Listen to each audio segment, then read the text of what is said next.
బార్డర్లో కర్రెగుట్టల కేంద్రంగా యుద్ధ వాతావరణం నెలకొందని సిపిఐ రాష్ట్ర కార్యదర్శి వర్గ జంగాల అజయ్ కుమార్ ఎద్దేవా చేశారు. అనేక సార్లు చర్చలకు సిద్ధమని, తుపాకులు కింద పెట్టి చర్చలకు సిద్ధమవుతున్నామని ఇప్పటికి 4-5 సార్లు చెప్పినప్పటికీ దొరికిన వాళ్ళని దొరికినట్టు ఎన్కౌంటర్ చేసుకుంటూ పోతున్నారని మండిపడ్డారు.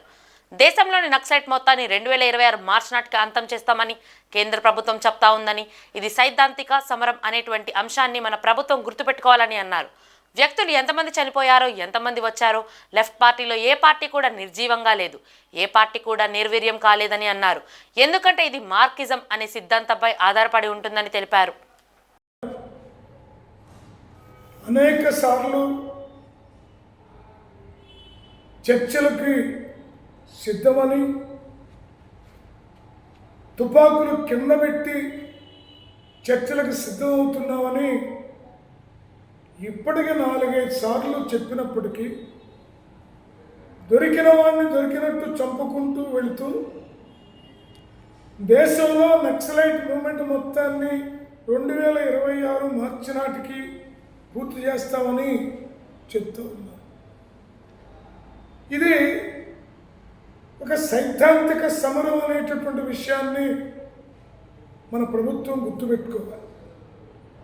వ్యక్తులు ఎంతోమంది చనిపోయారు, ఎంతోమంది వచ్చారు. కానీ లెఫ్ట్ పార్టీల్లో ఏ పార్టీ నిర్జీవంగా లేదు, ఏ పార్టీ కూడా నిర్వీర్యం కాలేదు. ఎందుకంటే ఇది మార్క్సిజం అనేటటువంటి ఒక మహత్తర సిద్ధాంతం పైన నిలబడి ఉన్నది. అందుకని సిపిఐగా మేము ఈ ప్రభుత్వానికి ఒకటే విజ్ఞప్తి చేస్తూ ఉన్నాం. చంపడం పరిష్కారం కాదు, చర్చల ద్వారానే ఈ సమస్యను పరిష్కారం చేయండి.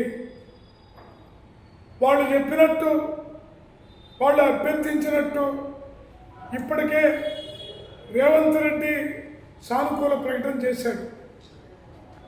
అలాగే కేసీఆర్ సానుకూల ప్రకటన చేశాడు.